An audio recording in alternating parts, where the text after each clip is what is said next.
No tengas miedo a fallar, ten miedo de no intentarlo. Hoy estará con nosotros la doctora María Rojas Estapé con un nuevo consejo de vida.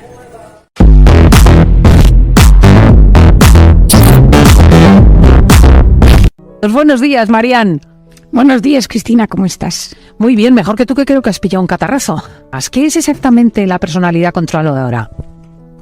Bueno, la personalidad controladora es un tipo de personalidad que vive siempre en estado de alerta porque tiene que estar pendiente de todo lo que sucede a su alrededor y en su interior, de la imagen que muestra a los demás, de cómo son sus hijos, de la imagen que muestra a sus hijos en el colegio, de cómo es su trabajo, de los empleados, de los del entorno. Es decir, tienen que estar pendientes y controlar y entrometerse en las actividades de uno mismo y de los demás. Y esto genera un estado de alerta permanente, Cristina. O sea, la clave de este asunto es que son personas que no se relajan, que ven fantasmas donde no los hay, porque es imposible controlarlo todo. De hecho, yo siempre digo que la pandemia nos enseñó y nos vino a dar un golpe en la cabeza de deja de controlarlo todo, porque hagas lo que hagas no lo vas a conseguir.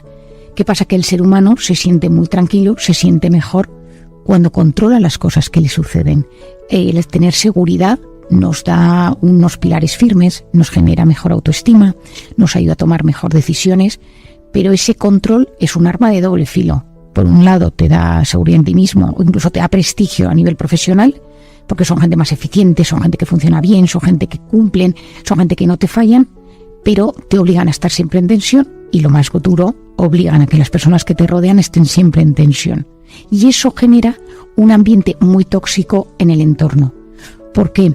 Porque estas personas tienden a ser meticulosas, son extremadamente responsables, asumen el papel de cabeza pensante en la familia, en el ámbito laboral, en las relaciones de pareja. Y entonces te hacen ver siempre que lo hacen por un bien mayor. Esto, por ejemplo, estoy pensando en relaciones de pareja, ¿no? Si te convives, te casas con un controlador o con una controladora, siempre te acaba llevando a su terreno. Es por un bien mayor, es porque te quiero, es por el bien de la familia, es por el bien de tus padres, de tus hijos. Y entonces dejas en un momento dado de pensar por ti mismo y te sumas a ese carro del bien mayor, que es muchísimas veces tóxico. Es decir, dejas de tener la capacidad de tomar tus propias decisiones porque tienes a un controlador en tu entorno que te manipula. Hay que tener mucho cuidado porque algunos controladores, Cristina, se acaban convirtiendo en personas manipuladoras, y eso saca lo peor de nosotros porque nos hunde, nos anula emocionalmente, afectivamente, y nos hace sentirnos muy mal. Ponnos un ejemplo de una persona controladora para que nuestros oyentes las identifiquen.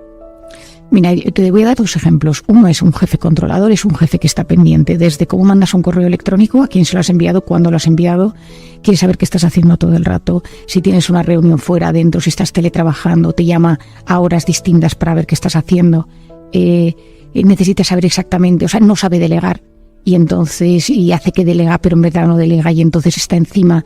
Y eso es te doy un ejemplo de un jefe. Pareja controladora. ¿Dónde has ido? ¿Con quién has ido? ¿Con quién has comido?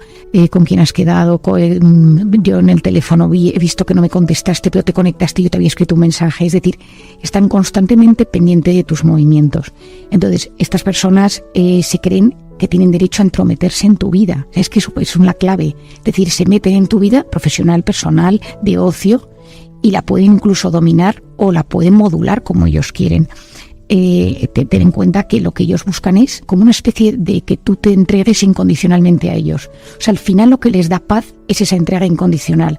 ¿De dónde surgen las personalidades controladoras? Hay varios tipos. El fondo es lo que es una vertiente de lo que es la personalidad obsesiva. La personalidad obsesiva en psicología y en psiquiatría tiene muchas facetas, pues desde los hipocondríacos, los obsesivos compulsivos, etcétera, y hay una faceta que es los controladores. Obsesivo, le doy vueltas a las cosas, soy rígido, quiero que las cosas sean como yo quiero. Esto es la clave. Por otro lado, esto puede ser por un tema familiar, es decir, tu padre era controlador y tú lo heredas, hay una parte muy genética, pero también puede ser aprendido por las circunstancias de la vida. Es decir, tú imagínate, Cristina, que tú has vivido una situación de gran inestabilidad emocional en la infancia, donde cada día pasaba algo distinto, padres que se llevan mal, padres separados un día en casa de unos, otro día en casa de otros, problemas de precariedad, es decir, una enorme inestabilidad. ¿Qué pasa?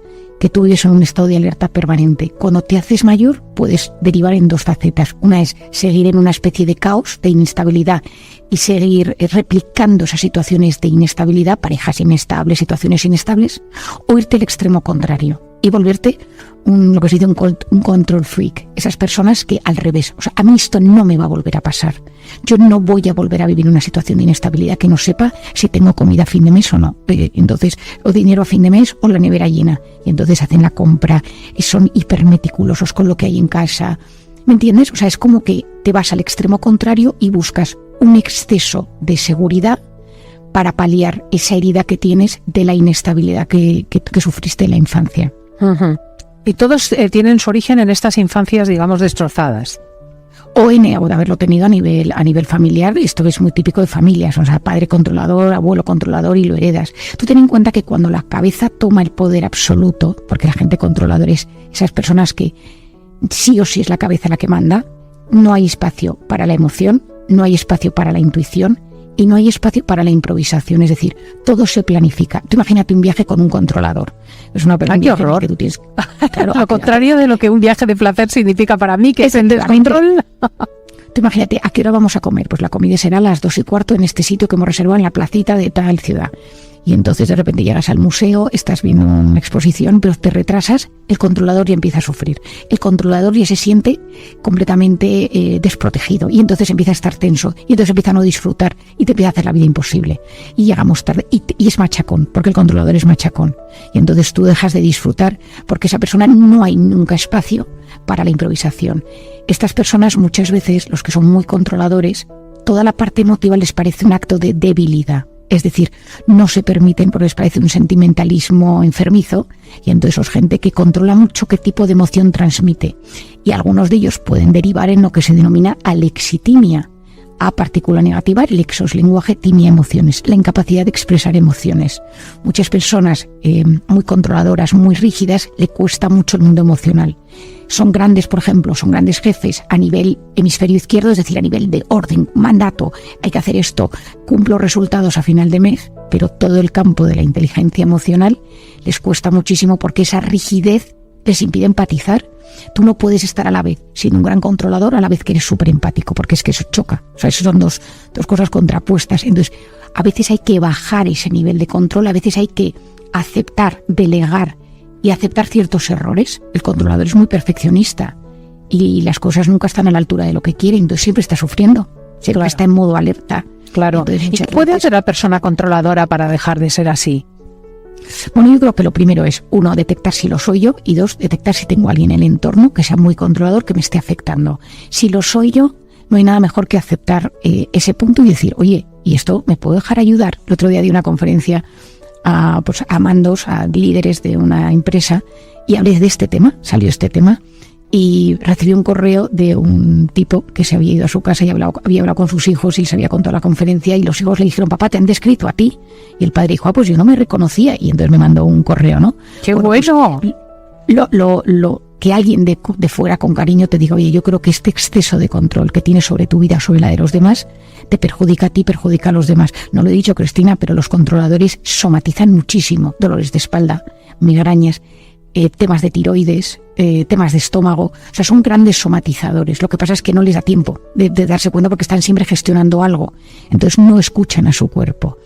Y si eres controlador, decidir por qué eres controlador. ¿Es porque todo en tu familia ha sido así, porque te han enseñado, o porque es una respuesta a la infancia o a las situaciones que viviste cuando eras pequeño? Y decir, esto me está afectando a mí a nivel salud y me impide disfrutar, porque claro, un controlador no disfruta, está siempre ejecutando, está siempre en alerta, y esto está afectando a mi comportamiento, a mi relación de pareja, a mi relación familiar, a mi relación laboral, y de intentar leer al respecto, preguntar a personas que sepan del mundo emocional, mirar si el ser tan controlador me está despegando afectivamente de las personas que yo quiero, porque soy incapaz de empatizar con ellas, y en eso a veces es solo la conciencia de ello, muchas veces nos permite mejorar. Es verdad, solamente la conciencia de las cosas en sí mismo ya es un gran avance. Sí, yo en estos espacios creo que vamos dando todas las semanas un pasito más. Marían Rojas, gracias por venir al diván y ayudarnos en fin de semana de COPE. Muchísimas gracias, Cristina, y un gran abrazo a los oyentes. Si llegaste al final de este video, dale me gusta, comenta, comparte y recuerda que solo tú eres el autor de tu propio destino.